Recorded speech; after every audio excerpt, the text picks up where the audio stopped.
Good morning, Westside. This is Cindy Fountain, your Zoom host this morning.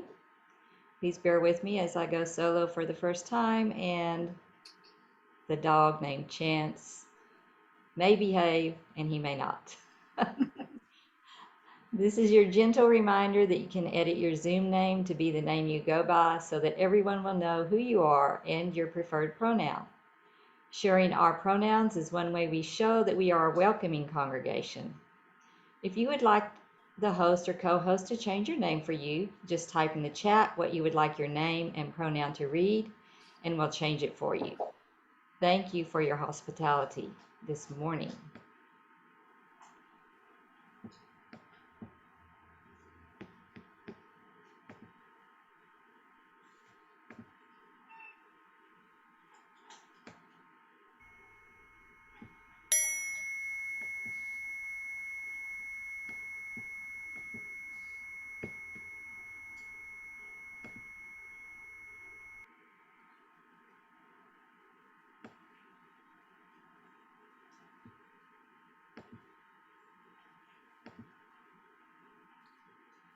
Good morning, and welcome to worship with the community of Westside Unitarian Universalist Church, where compassion leads us to work for justice and equality.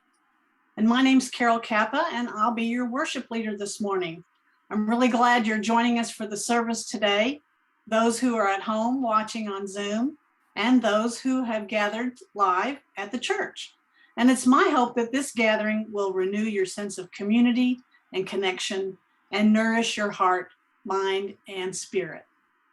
Special thanks to all our service participants today, especially our AV team volunteers, host Cindy Fountain, and co-hosts Janelle Weaver and Donald Kennard.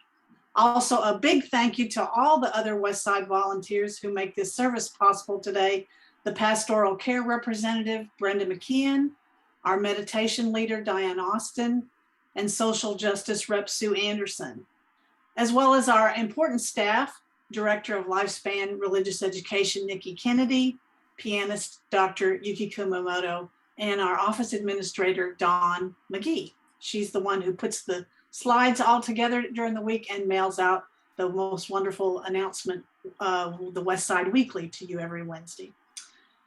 So at Westside, we believe we're raising the next generation of Unitarian Universalists, and we want them to know that they are an important part of our community. Several years ago, we chose to be radically inclusive and to adopt a multi-generational worship where our services include all family members. So welcome to all children and youth of all ages. Westside is a community of many beliefs, genders, and sexualities. A community of diverse cultural, racial, and class backgrounds. We are a community of varied abilities and gifts. Some people here find inspiration in the great books, and others in the great outdoors, and others still in great conversations. But whoever you may be, we welcome you to bring your whole self into this community. If you're so moved, you can try out the chat feature on Zoom by typing in some words of welcome to both members and visitors who are joining us this morning. So on behalf of this church community, I want to say to everyone, welcome. And now I'm pleased to introduce our guest in the virtual pulpit today. This is Westside member Glenda Hood. Glenda has enjoyed being a Westside member for over 10 years. And during that time, she has served as worship associate, a Soul Matters facilitator, and is now a member on the board. After retiring from a 45-year-long career in medical laboratory work and education, she now fills much of her time with quilting. You may have seen her beautiful contribution hanging on our pulpit with the saying, "Love is love." She enjoys traveling, lifelong learning, and family activities. Glenda will be delivering the words of Reverend Julie Stoneberg this morning, who wrote and delivered this service in her church located in Peterborough, Ontario, Canada. So now I invite you to take a deep breath, and from wherever you are, just settle into this sacred space that we create, and let us worship together as we listen to this morning's prelude performed by our pianist, Dr. Yuki Kumamoto.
Our opening words are adapted from The Peace of Autumn by Rabindranath Tagore. Today, the peace of autumn pervades the world. In the radiant morning, silent and motionless, the wide stillness rests like a tired bird, spreading over to the deserted fields, to all horizons, its wings of golden green. Today, the thick thread of Antanabe River flows without much song, leaving no mark on its gravely banks. Neighboring townships bask in the sun with eyes closed in idle and languid slumber. In the stillness we can hear, in every blade of grass, in every speck of dust, in every part of my own body, in the visible and invisible worlds, in the planets, the sun and the stars, the joyous dance of the atoms through endless time. In every season, in every moment, we are connected by many strands to all that is. Come, let us be together in the stillness and light of this sacred space. Our opening hymn this morning is We Are, written by Dr. Yisei Barnwell and performed by the UU General Assembly 2020 Virtual Choir.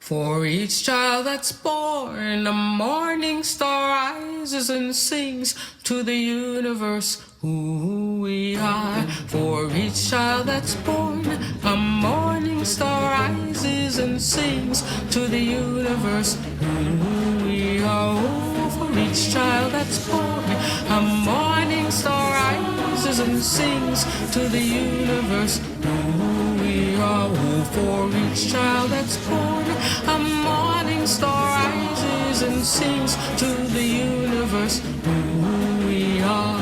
We are our grandmother's prayers, and we are our grandfather's dreamings, and we are the breath of our ancestors. We are the Spirit of God. We are mothers of courage, fathers of time, daughters of dust, and the sons of great visions. We're sisters of mercy, brothers of love, lovers of life, and the builders of nations. We're seekers of truth, keepers of faith, makers of peace, and the wisdom of ages. We are our grandmother's prayers.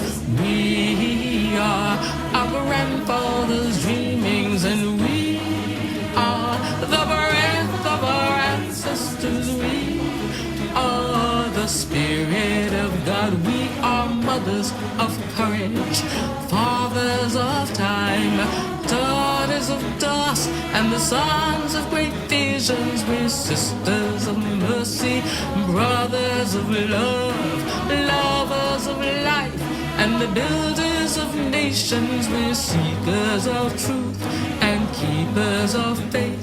We are makers of peace and the wisdom of ages. We are our grandmother's prayers. We are our grandfather's dreamings, and we are the breath of our ancestors. We are the Spirit of God. We are our grandmother's prayers, and we are our grandfather's dreamings. We are the breath of our ancestors. We are the Spirit of God. For each child that's born, a morning star rises and sings to the universe who we are. For each child that's born, a morning star rises and sings to the universe who we are. We are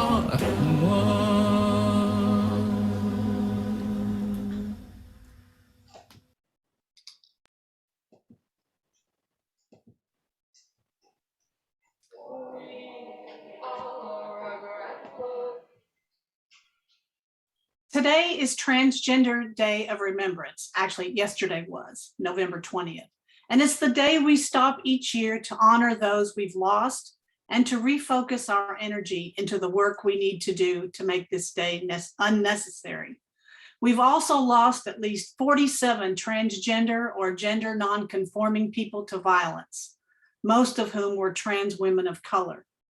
So on this November 20th, be tender with those who are mourning, be attentive to those who feel unsafe, and be encouraging to those who are revealing their truth. Be prepared to be led into the possibilities for tomorrow by those who tomorrow wasn't built for. This morning's chalice will be lit by Amy Stubbs. The flaming chalice is our Unitarian Universalist symbol of both the heritage of our past and the light of hope within this congregation today. If you have a chalice at home, please light it with me. We honor the Transgender Day of Remembrance with a prayer written by Reverend Sunshine Jeremiah Wolf, who is a congregational field staff for the Central East region, serving congregations in Western Pennsylvania and across Ohio. On this Transgender Day of Remembrance, we remember those who have been murdered for being who they are, those who face violence on a daily basis, those who have lost loved ones, and those who worry for loved ones. May we come to a time when we cease to shame children around gender roles and expression, where we allow for freedom and exploration of identity and expression into a world that operates from love, especially when things are difficult and confusing. May all of us who live with the threat of violence find support, strength, community, hope, and safety from violence.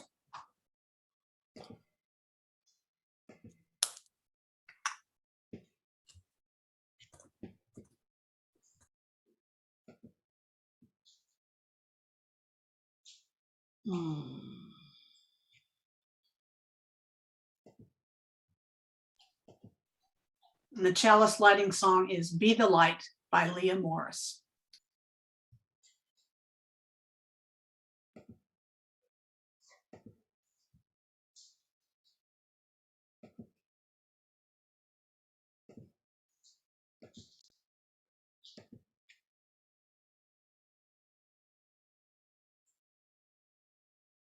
There is always a light when we are ready to see it. There is always a light when we are ready to be it. To see the light, to be the light, to raise our eyes in the dark of night, to climb this hill. Together we will.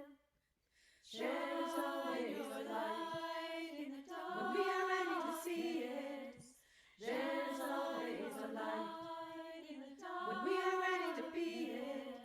To see the light, to be the light, to raise our eyes in the dark of night, to climb this hill. Together we will. There is always light. There is always a light. There is always light. When we are ready to see it. There is always light. There is always a light. There is always light. When we are ready to be it. To see the light, to be the light, to raise our eyes in the dark of night, to climb this hill we will. There's always light. There is always light. When we are ready to see it. There's always There is always a light. There's always Now are you ready to be it? to see the light, to be the light, to Raise our eyes in the dark of night. climb this hill we will. There's always light. There's always light. There's always light. There's always light. Be the light.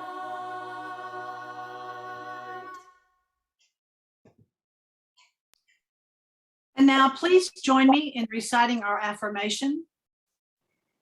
Love is the doctrine of this church.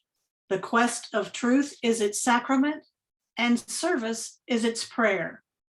To dwell together in peace, to seek knowledge in freedom, to serve others in community, to the end that all souls shall grow into harmony with creation. Thus do we covenant with one another.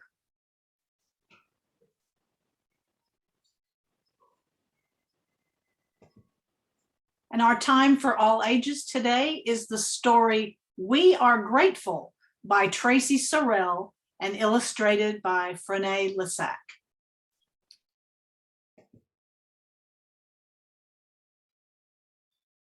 November, which means it is Native American Heritage Month, and this month we're going to learn a little bit about different Native Americans. And some of the information I'm going to give you next is from this book, Native American History for Kids by Karen Bush Gibson. And when you think of Native Americans, you might think of somebody who looks like this, or a scene that looks like this from like the first Thanksgiving. But the reality is Native Americans look different. There are different cultures and customs and ways of living based on the environments in which they found themselves. There are 562 federally recognized nations or tribes, which means there are 562 at least different histories and stories of different tribes. And Native Americans are no more alike than all Americans are alike. In fact, you might think that Native Americans are no longer around because most of the images we have of them are from the past. But there are still Native Americans living today, right now. And there are a lot of stories in history that we don't teach about Native Americans, about how they were rounded up and put into boarding schools so they could learn the white man's ways. And yet still, they prevailed. This is Jim Thorpe, who ended up playing for the New York Giants. And these are Navajo code talkers who helped the United States win World War II. And this man is named John Harrington. He was the first Native American in space in 2002. So Native Americans are still alive and well and living among us.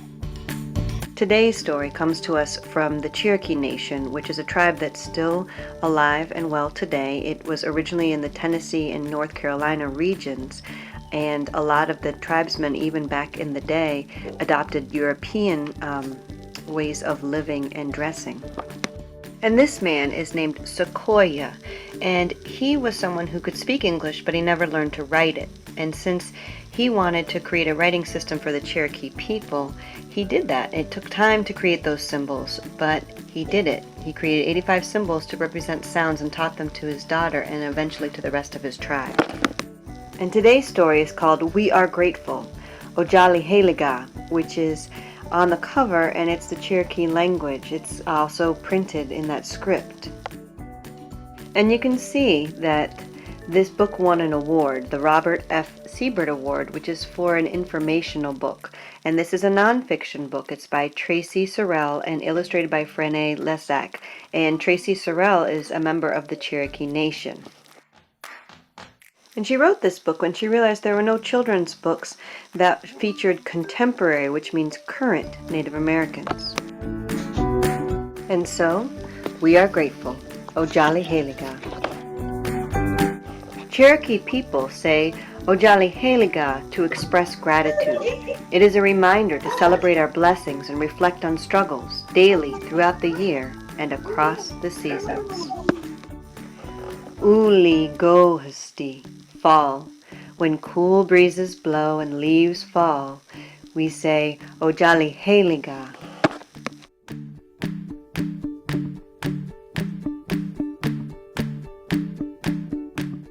As shell shakers dance all night around the fire and burnt cedar's scent drifts upward during the great new moon ceremony.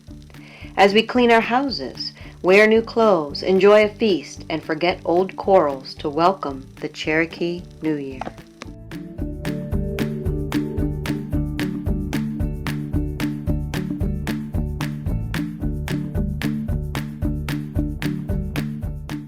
While we collect buckbrush and honeysuckle to weave baskets, to remember our ancestors who suffered hardship and loss on the Trail of Tears, and have hope as our Elise, grandma, cradles the newest member of the family and reveals his Cherokee name.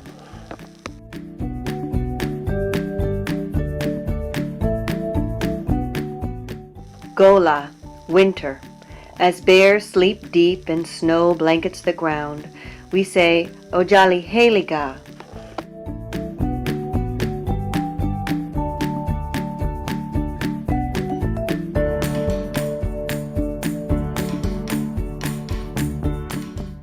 While elders share stories and we savor buttery bean bread and steamy hominy soup.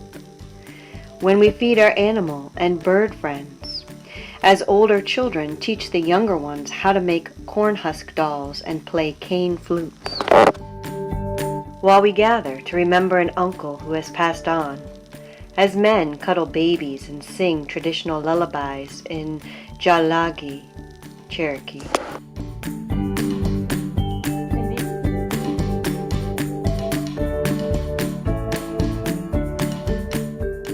Gogeyi, spring.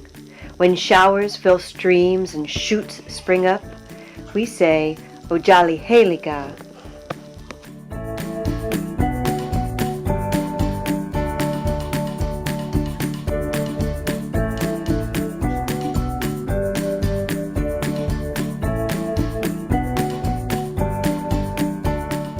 While men sing asking for thunder and lightning's protection of the emerging sprouts that women tend, as we gather wild onions, spring's first food, and serve them with hen's eggs.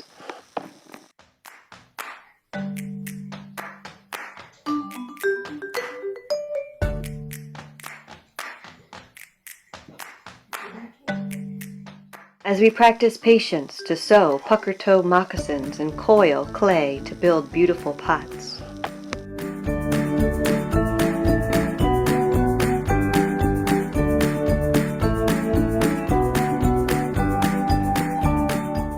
As we plant ani, strawberries, and ancestral stories, sweet-smelling reminder not to argue with each other.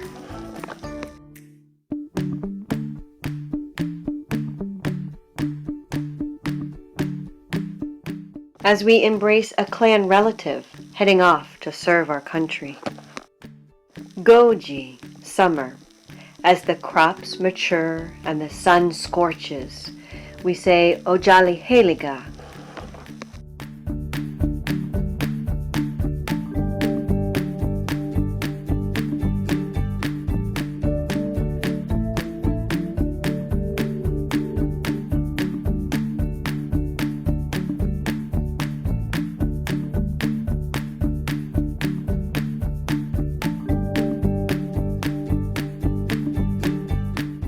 When we grasp our gigs and wade into the cool creek to catch crawdads for supper.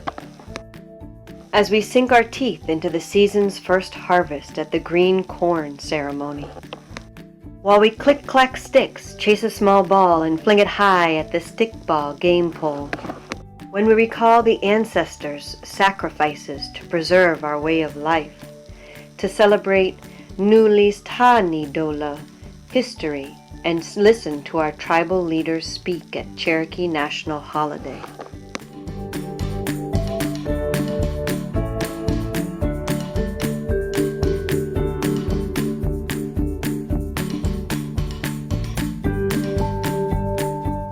Every day, every season, Ojali Heliga, we are grateful.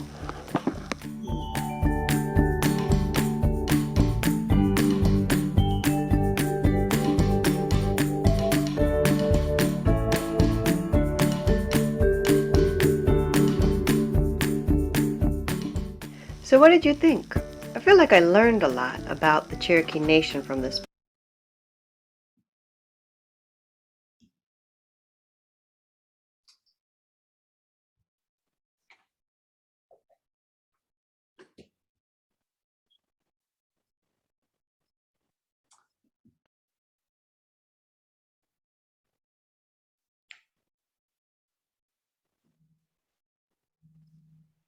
Our joys and concerns will be shared by Brenda McKeon this morning, a representative of the pastoral care team.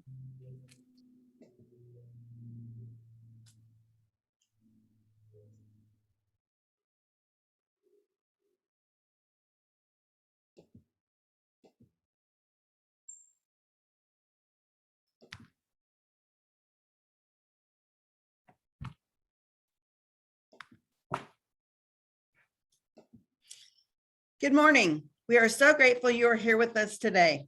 It is our time in the service when we share our joys and concerns.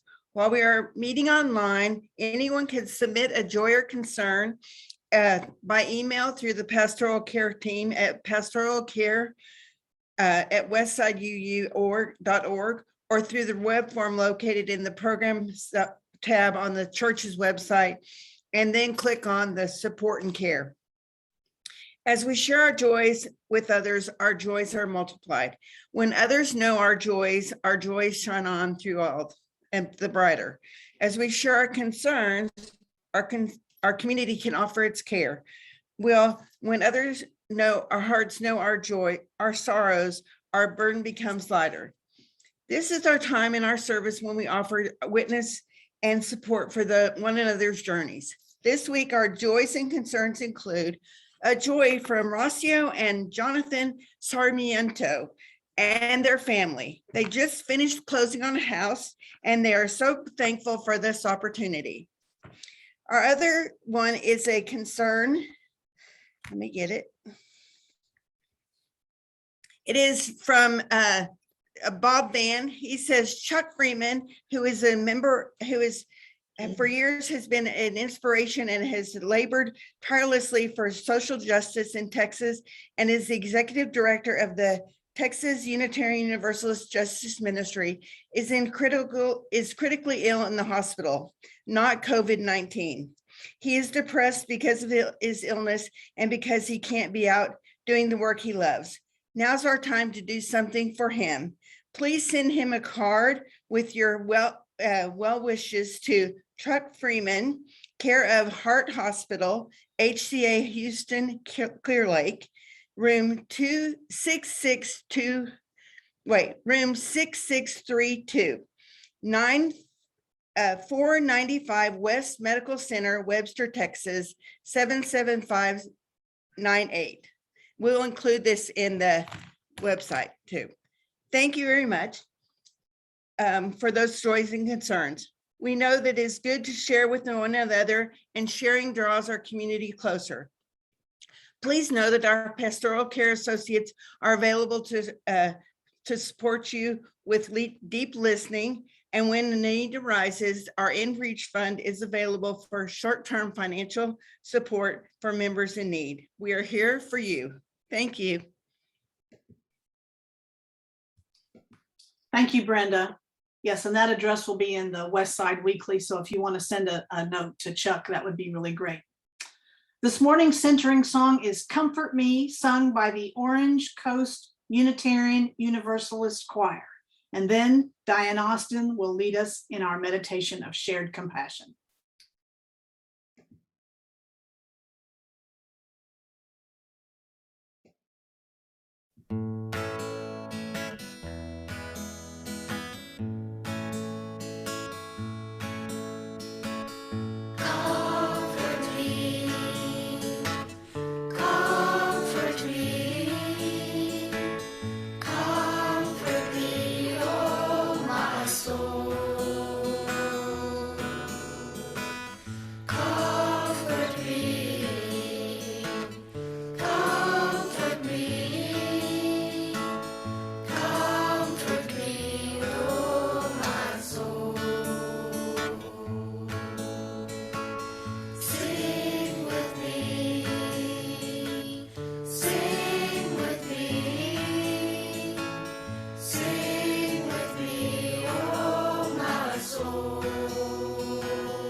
comfort me, comfort me, comfort me, comfort me, oh my soul, oh my soul. Comfort me, comfort me, comfort me, comfort me, comfort me, oh my soul, oh my soul.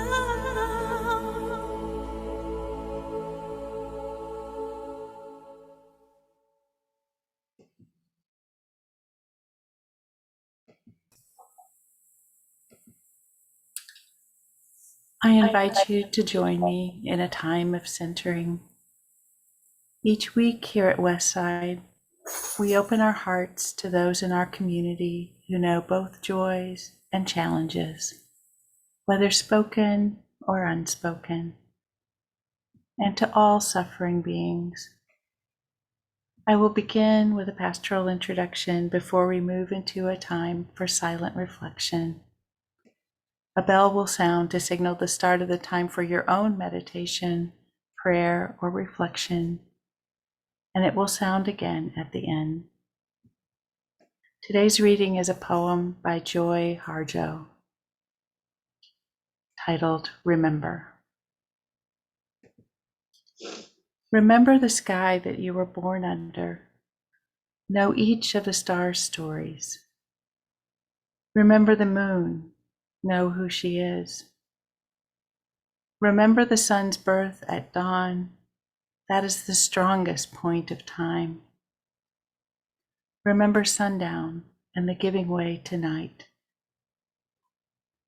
Remember your birth, how your mother struggled to give you form and breath. You were evidence of her life and her mother's and hers.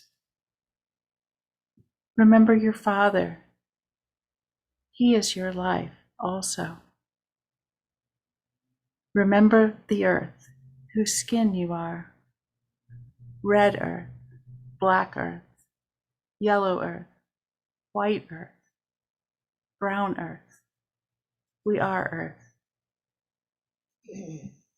Remember the plants, trees, animal life, who all have their tribes, their families, their histories too. Talk to them, listen to them. They are alive poems. Remember the wind, remember her voice. She knows the origin of this universe. Remember you are all people, and all people are you. Remember you are this universe, and this universe is you. Remember all is in motion, is growing, is you. Remember language comes from this. Remember the dance language is, that life is. Remember.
May it be so, blessed be, and amen.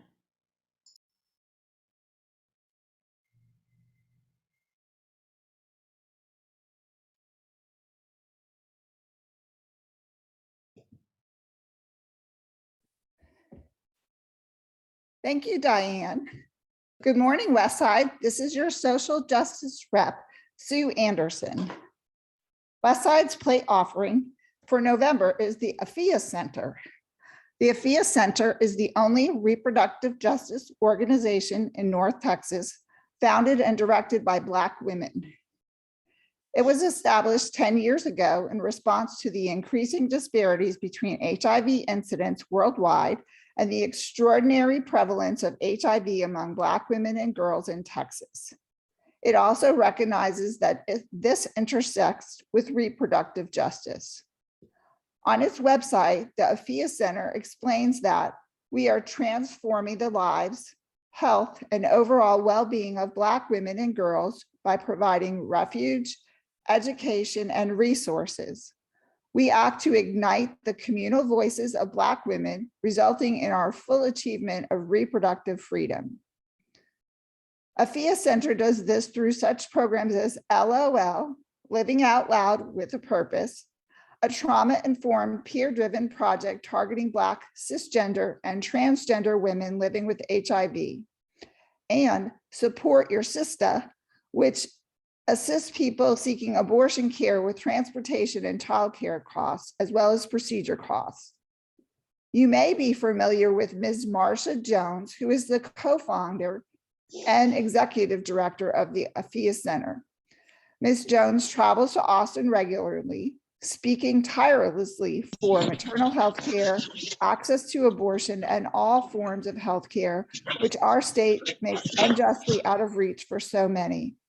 As Martha Jones says, the denial of health care in any form is a violation of human rights. Westside has affirmed that Black lives matter. Let's give as we can to an organization that is fully centering Black lives. Give online now through the church's giving page or by using the Vanco mobile app. Select the Sunday Plate Offering Fund. The link will be put in the chat. You can also mail a check to the church. Thank you for your offering. Now enjoy this musical offering from Dr. Yuki.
Thank you, Yuki, for providing us with wonderful offertories each month and each week.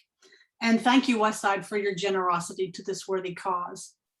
And so now, please turn your attention to Glenda Hood as she shares the reflection, There's a Thread You Follow by Reverend Julie Stoneberg.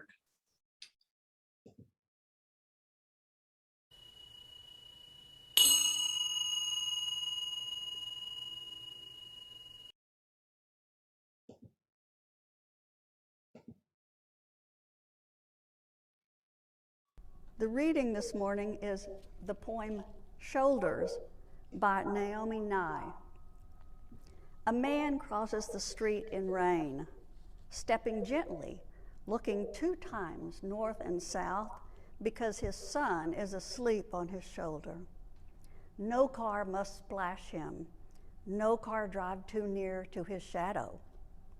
This man carries the world's most sensitive cargo, but he's not marked. Nowhere does his jacket say fragile, handle with care. His ear fills up with the breathing. He hears the hum of a boy's dream deep inside him. We're not going to be able to live in this world if we're not willing to do what He's doing with one another.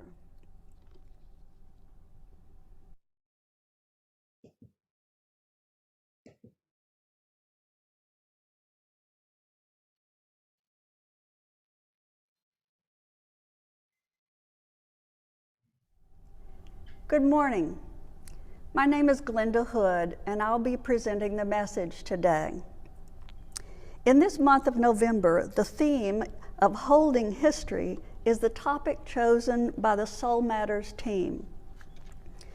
I will read a sermon written and presented by Reverend Julie Stoneberg, the minister of the Unitarian Fellowship of Peterborough, presented in 2017. Reverend Stoneberg has graciously made her sermon available to present, and she sends her greetings to our congregation. William Stafford once wrote this poem, which he calls The Way It Is. There's a thread you follow. It goes among things that change, but it doesn't change. People wonder about what you are pursuing. You have to explain about the thread, but it's hard for others to see. While you hold it, you can't get lost. Tragedies happen, people get hurt or die, and you suffer and get old. Nothing you do can stop time's unfolding. You don't ever let go of the thread. As you can tell, it is from this poem that Reverend Stoneberg took the title for her message today. There's a thread that you follow. There's a thread that we follow. I think that Stafford is probably talking about moment-to-moment time in this poem, the unfolding of life. Looking at his words through the legacy lens, we might choose to change the words slightly. There's a thread that is passed to us, which we change and which we pass along. Take the thread, weigh it, use it, discard what you do not want. Change the things that you can improve upon. Add the things which are yours to add, and pass it on. November is our month to talk about legacy. It's the theme chosen by our Soul Matters team, knowing that this month contains All Souls Day and Remembrance Day.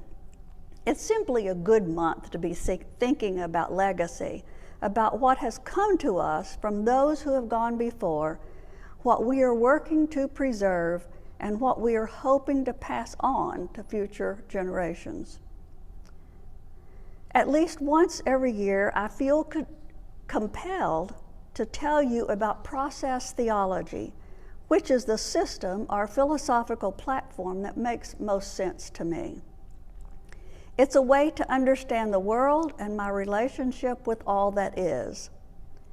Based in the thinking of mathematician Alfred North Whitehead, simply put, process theology holds that everything, every being, every entity is always in process. We are constantly becoming, and we can never fully become because before any moment closes, we enter a new one. It also suggests that the possibilities for what each moment or entity might become, or in the language of process theology, how something concresces, those possibilities exist in the combination of three things. One, the previous moment or concrescence, what is happening around us in the current moment, and what lure, what beauty or good is pulling us forward. The ongoing evolution of each entity, every being, is determined by the choices we make to consider the past and to stay the same or to change, to be affected by something we've encountered or learned, to reject those things that don't resonate with us or further the existence of life, and by how carefully we pay attention to whatever it is that pulls us forward. that force that some might call God. So in thinking about legacy, it is obvious that we ought to think about our own becoming and evolution, and maybe less obvious that we might also consider our own ability or availability to affect the becoming of all that we encounter. We are one of the entities out there in the field surrounding everything else, and as such, we are a possible contributing force to how all else becomes. How we affect others, the planet, will be our legacy for good or ill. Got it? To leave a legacy, at least to try to leave a legacy, requires intentionality. Once we decide what it is we hope to leave behind, we have to wonder how bright or big our light can shine in order to have as much effect as possible on the whole. How strong are the messages we send?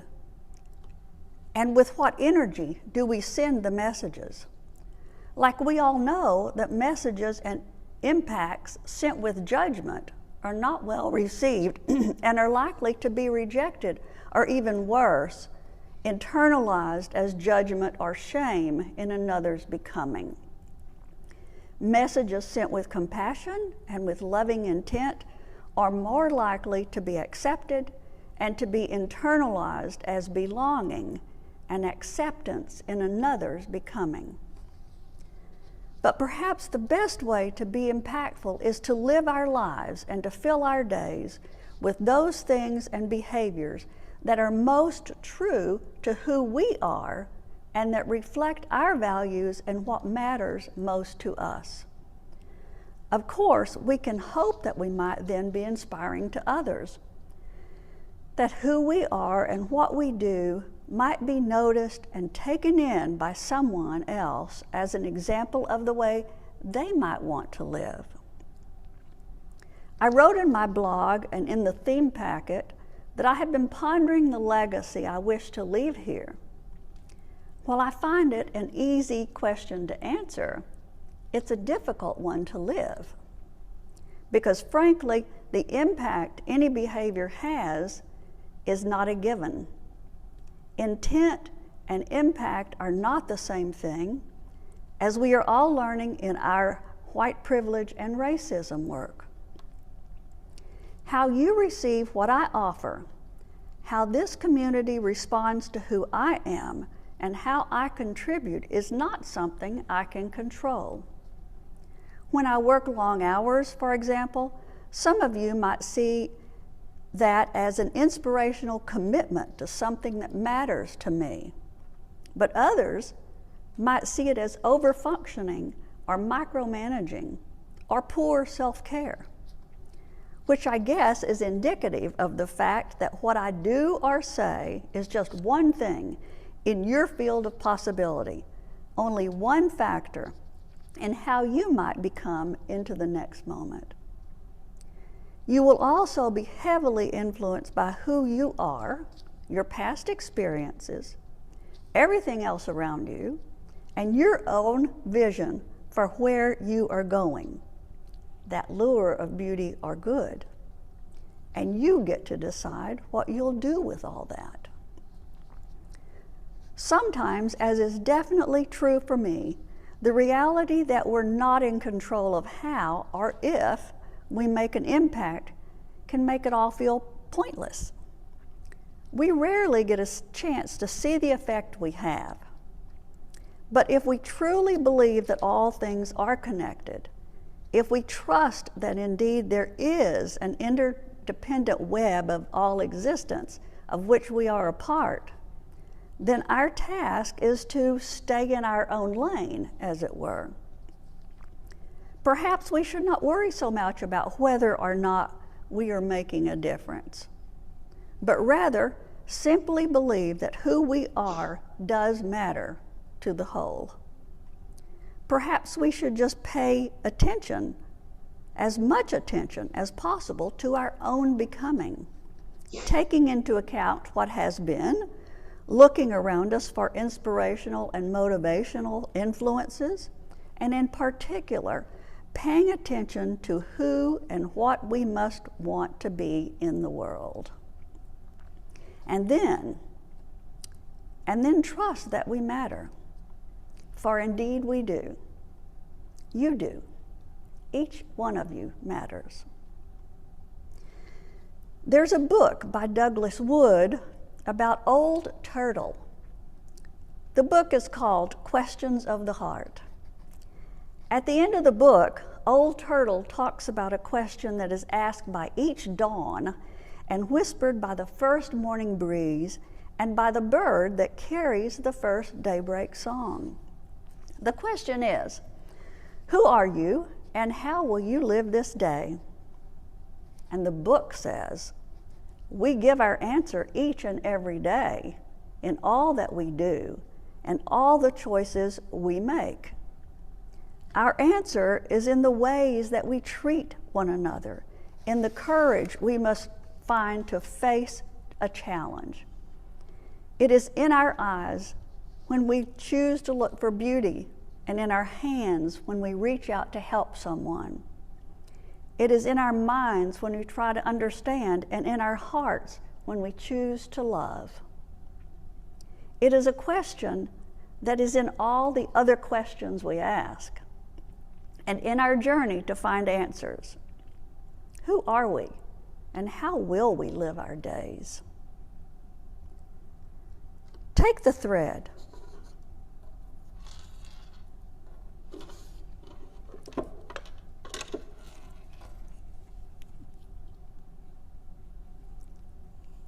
Take the thread, weigh it, use it, discard what you don't want. Change the things you can improve upon. Add the things that are yours to add, and pass it on. Because the choices we make will be our legacy. There's a thread that you follow. I hope that you've been pondering this morning what legacy it is that you would like to leave, the special things for which you would like to be remembered, how your own way of seeing the world and acting in the world are passed on to others. What is one thing you want to be sure to pass on? Give that a moment's thought. If there's just one thing you will be remembered for, what will it be? Let's take a moment to notice all that we receive and pass along, made visible with the thread. Consider what you have received today and remember what you want to pass along. May the living of our days reflect the legacy we wish to leave.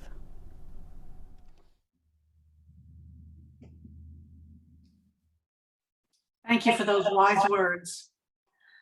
Our closing hymn this morning is number 67, We Sing Now Together, words by Edwin T. Buer and arranged by Edward Kremser. This is going to be sung by the Unitarian Universalist Church in Moscow, Idaho. It's going to be a very appropriate song as we celebrate Thanksgiving this Thursday.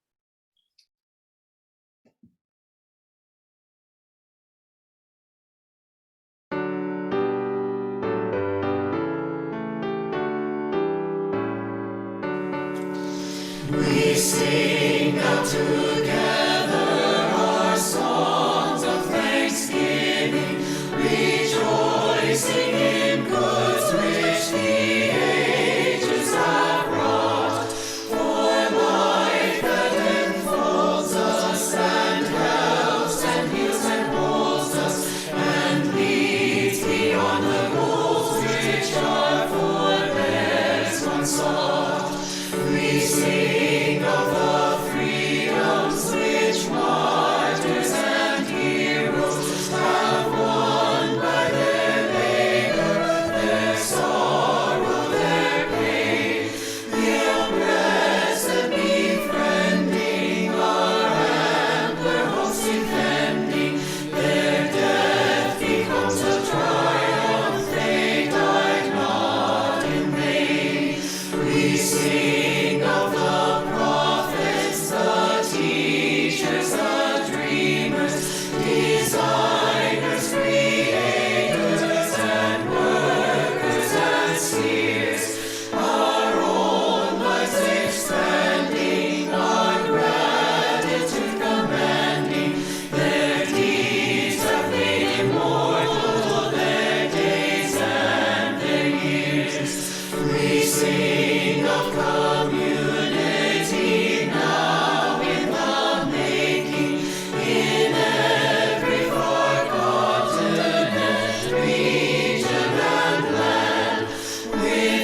And now here are our closing words by Peter Rabel, entitled, "We Build on Foundations We Did Not Lay." We build on foundations we did not lay. We warm ourselves by fires we did not light. We sit in the shade of trees we did not plant. We drink from wells we did not dig. And we profit from persons we did not know. This is as it should be.